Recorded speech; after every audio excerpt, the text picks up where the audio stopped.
Terima kasih buat waktu dan kesempatan yang telah diberikan kepada kami.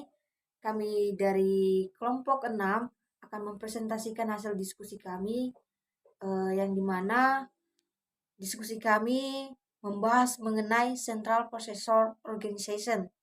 Sebelum kami masuk dalam ruang menampilkan diskusi, sebelumnya kami dari kelompok 6 terdiri dari beranggotakan 4 orang.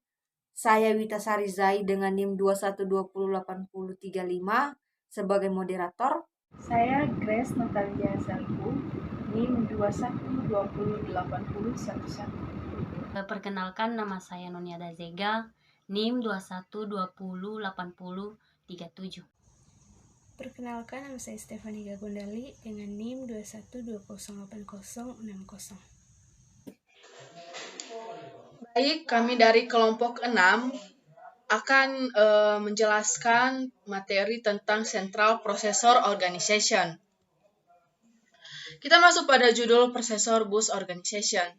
Dalam arsitektur, komputer merujuk pada bus yang digunakan oleh sistem komputer untuk menghubungkan semua komponennya dalam menjalankan tugasnya.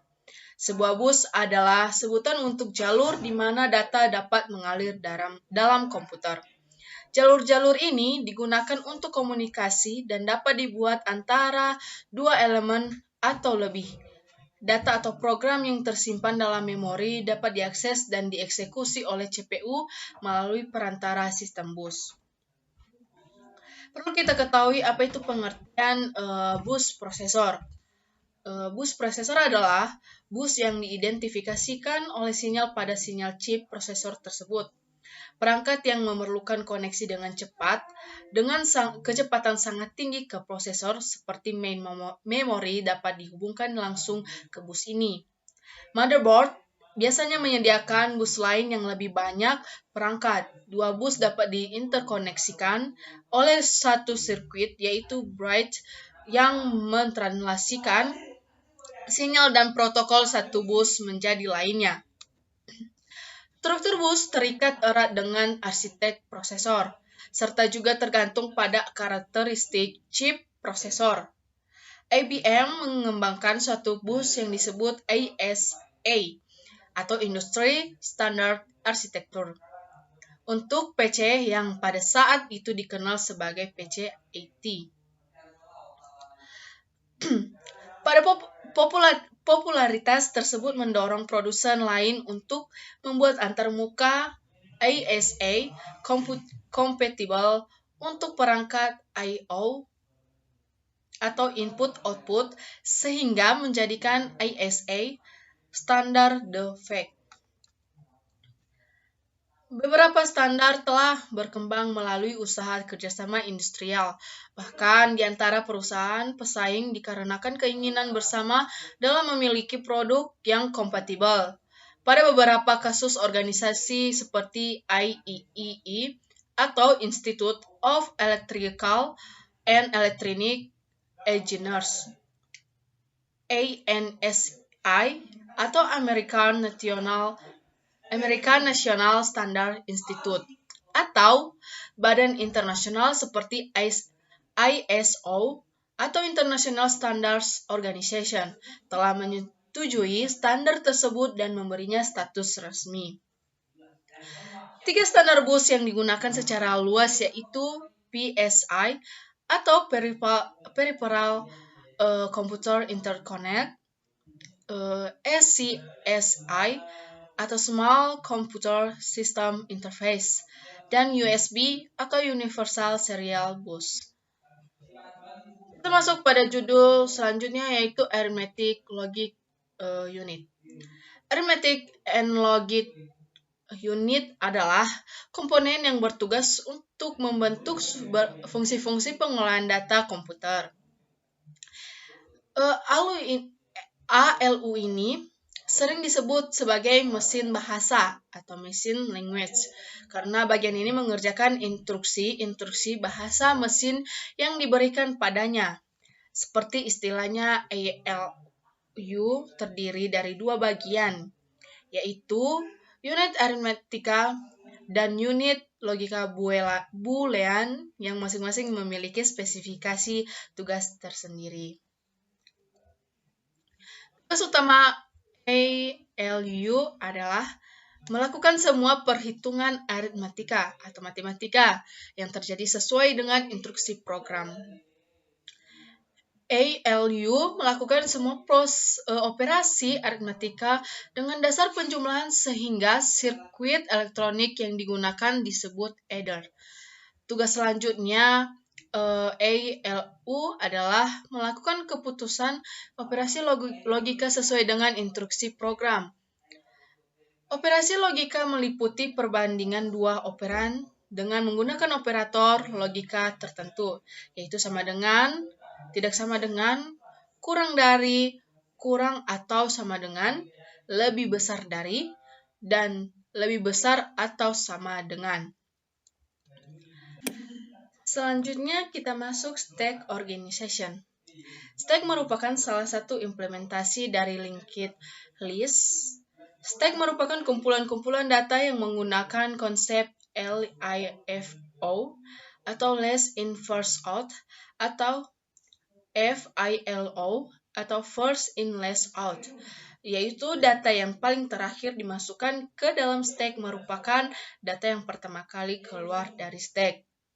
Berikut operasi yang digunakan di dalam stack. Yang pertama, push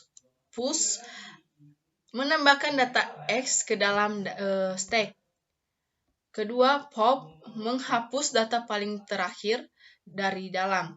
Yang ketiga, pick atau top melihat data paling atas dari stack. Selanjutnya, stack biasanya digunakan untuk mengubah urutan dari data, mengubah notasi infix menjadi postfix, mengubah notasi postfix menjadi infix, backtracking problem, mengubah angka desimal menjadi bilangan binary. Kemudian materi selanjutnya akan dilanjutkan oleh teman kami, Wita Sari Sai. Kepada teman kami persilahkan. Baik, saya akan melanjutkan membahas mengenai materi kami dengan judul Instruction Format. Suatu instruksi terdiri dari beberapa file yang sesuai dengan elemen dalam instruksi tersebut. Layout dari suatu instruksi sering disebut sebagai format instruksi. Elemen-elemen instruksi ada beberapa bagian.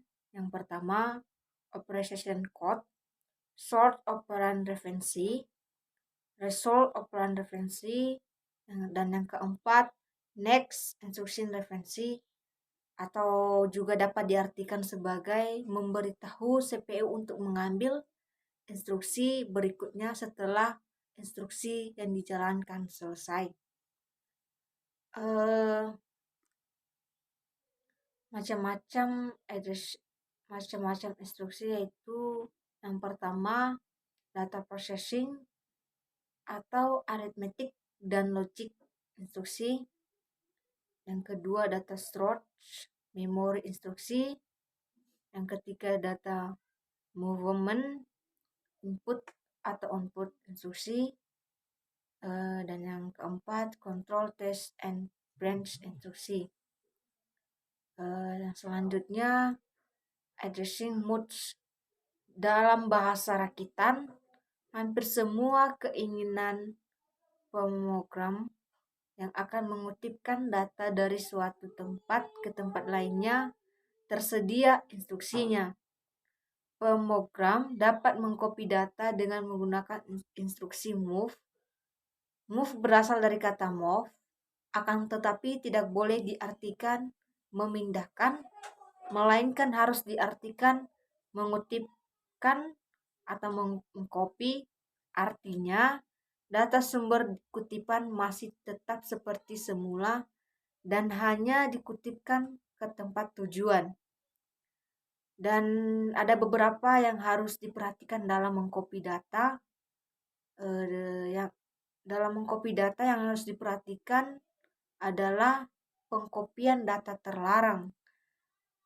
Pengkopian data terlarang yaitu pertama, pengkopian data antar segmen register.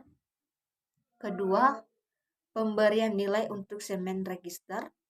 Ketiga, pengkopian data langsung antar memori.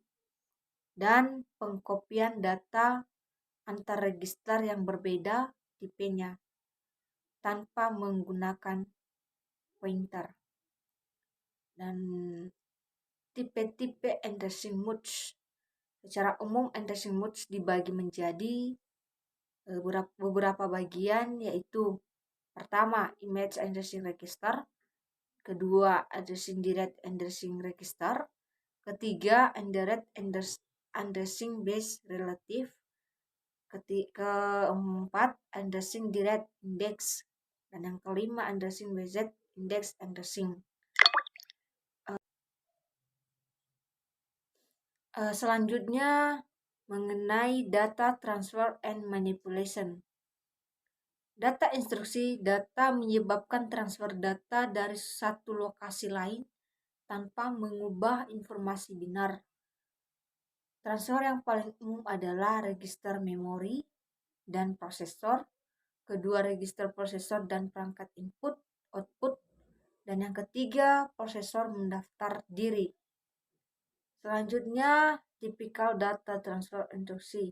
Di layar menampilkan beberapa typical data transfer instruksi. Dapat teman-teman baca dan terdapat beberapa bagian juga, dan ada terdiri dari name dan mnemonic. Sekian dan terima kasih. Baik, saya akan melanjutkan untuk mempresentasikan hasil diskusi kami, di mana instruksi manipulasi data. Instruksi manipulasi data melakukan operasi data-data dan menyediakan kemampuan komputasi untuk komputer. Instruksi ini melakukan operasi aritmatika, logika, dan shift. Kemudian di mana arithmetic instruction, nama instrument, mnemonics, inc,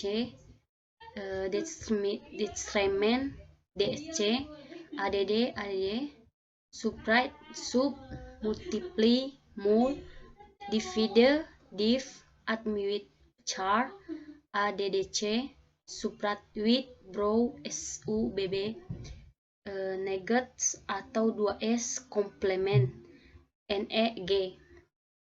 Kemudian lokal and bit manipulasi, num, class, complement, com, and, or,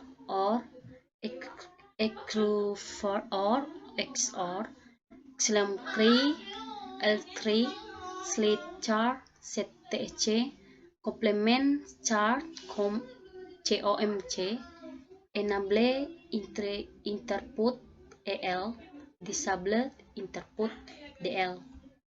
Kemudian shift instruction, num, mnemonics, logika shift right shr, logika shift left shl, arithmetics shift right shra, arithmetics shift flex sla, rotate hip roll, rotor left roll, rotor right scroll car, road rc, rotor left grow gear rolc. Kemudian seterusnya, di mana program control adalah salah satu kegiatan dari CPU yang bertugas untuk memberikan arahan atau kendali atau kontrol terhadap operasi yang dilakukan di berbagai ALU atau arithmetic logical unit di dalam CPU tersebut. Output dari CPU ini akan mengatur aktivitas bagi lainnya dari perangkat CPU. Kemudian fungsi kontrol unit. Ada beberapa bagian. Nomor 1, untuk mengambil instruksi yang akan diproses. 2. Untuk menginterpretasikan instruksi yang kemudian dikonversi menjadi sinyal kontrol. Nomor 3. Menyampaikan instruksi yang sudah dimulai proses decoding ke unit aritmetika dan logika ALU apabila instruksi tersebut membutuhkan operasi perhitungan untuk pembandingan logika. Mengirim dan menyimpan hasil pelaksanaan instruksi ke dalam RAM untuk diakses oleh pengguna. Seterusnya, ada beberapa jenis-jenis kontrol unit, yaitu 1. Hardware control unit. 2. Microprogrammed control unit. Microprocessor organization. Microprocessor merupakan sebuah chip yang memiliki fungsi untuk membaca sebuah data biner secara digital dan komponennya terdiri dari ALU atau Arithmetic Logica Unit, instruksi cenderer, register, bus control, discrete control, dan instruktur microprocessor. Arsitektur sebuah microprocessor menunjukkan rancangan tentang perangkat lunak dan perangkat keras yang terpadu menjadi satu. Rencana perangkat lunak dapat diangkat secara sebuah microprocessor dikembangkan secara simultan sebelum sebuah microprocessor diproduksi. Kemudian ada 3 jenis microprocessor. Baiklah, di sini saya akan menjelaskan mengenai 3 jenis mikroprosesor berdasarkan internal hardware design. Yang pertama, arsitektur input-output terisolasi. Mikroprosesor dengan arsitektur input-output terisolasi menggunakan desain pengelamatan atau pemetaan. Arsitektur input-output terpetakan dalam memori. Dengan arsitektur input-output terpetakan dalam memori, menyatukan sel-sel input-output dalam pengelamatan bersama dengan sel-sel memori mikroprosesor dengan arsitektur input-output terpetakan dalam memori. Kemudian, arsitektur hardware. Arsitektur hardware menggunakan desain yang hampir sama dengan arsitektur input-output terisolasi. Perbedaannya pada arsitektur hardware antara memori program dan memori data dipisahkan atau diisolasi. Kemudian adapun parallel processing. Pemrosesan paralel atau parallel processing adalah menggunakan lebih dari satu CPU untuk menjalankan sebuah program secara simultan. Idealnya parallel processing membuat program berjalan lebih cepat karena semakin banyak CPU yang digunakan. Adapun tujuan parallel processing. Tujuan utama dari pemrosesan paralel adalah untuk meningkatkan performa komputasi. Semakin banyak hal yang bisa dilakukan secara bersamaan dalam waktu yang sama, semakin banyak pekerjaan yang bisa diselesaikan juga. Kemudian komputasi paralel. Komputasi paralel adalah salah satu teknik melakukan komputasi secara bersamaan dengan memanfaatkan beberapa komputer secara bersamaan. Biasanya diperlukan saat kapasitas yang diperlukan sangat besar, baik karena harus mengelola data dalam jumlah besar ataupun karena tuntutan proses komputer yang banyak. Selanjutnya, arsitektur paralel. Paralelisme dalam suatu komputer dapat diaplikasikan pada beberapa tingkatan, seperti berikut. Yang pertama, tingkatan pekerjaan, antara pekerjaan-pekerjaan atau fase-fase suatu pekerjaan. Hal ini menjadi prinsip dasar dari multiprogramming. Kemudian, tingkat prosedur, antara prosedur dengan prosedur dan di dalam loop. Hal ini harus tercakup sebagai hal yang penting bagi suatu bahasa.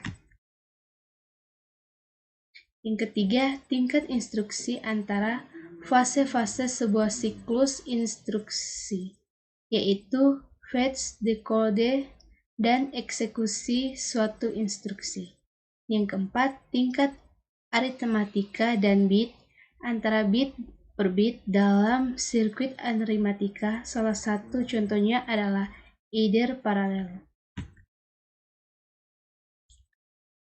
Kita masuk dalam pemrograman paralel.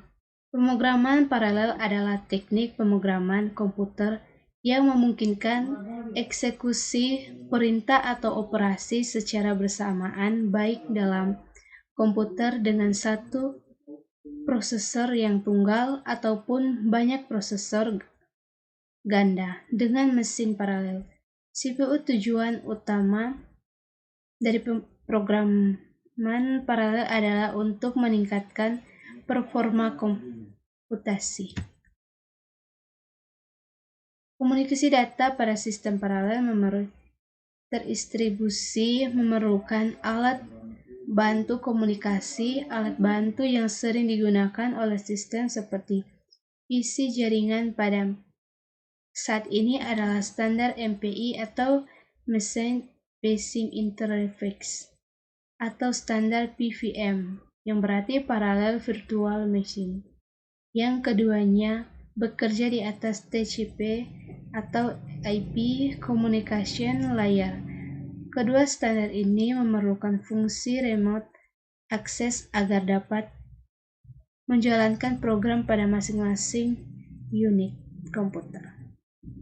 Sekian dan terima kasih. Demikianlah hasil presentasi dari kelompok kami, kurang lebih, dan jika misalnya ada kata-kata yang kurang berkenan atau materi yang masih kurang, mohon dimaklumi. Akhir kata kami ucapkan terima kasih.